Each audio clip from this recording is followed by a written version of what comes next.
তিনবার যিনি প্রধানমন্ত্রী ছিলেন, হ্যাঁ,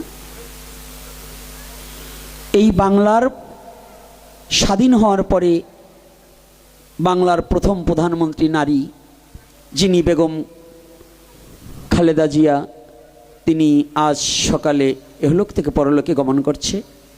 তো সেই হিসাবে আমরা দলমত নির্বিশেষে, আমি কোনো দলের হয়ে কথা বলছি না, কোনো পার্টির নয়, তিনি আমার বাংলার মাটিতে সর্বপ্রথম নারী হিসেবে প্রধানমন্ত্রী ছিলেন। এই জন্য যেন তার আত্মাটা ভগবানের চরণে যেন একটু স্থান পায়, ভগবান যেন তাকে সেই সুখ দান করে, এটা আমার প্রার্থনা সমস্ত সবার মধ্যে। কারণ মানুষ হয়ে মানুষের জন্য প্রার্থনা করা, এটা দলমতের জন্য না। তিনি মানুষ, তিনি আমার নেত্রী ছিলেন, এই বাংলার মাঝে এক সময় শাসনও করেছিলেন। এজন্য ভগবানের চরণে তার বিদেহী আত্মার জন্য আমি প্রার্থনা জানাই, ভগবান যেন তার অন্তিমে তার রাতুল চরণে তাকে রাখে। আমার স্বধর্ম থেকে, আমার জায়গা থেকে আমি প্রার্থনা করলাম।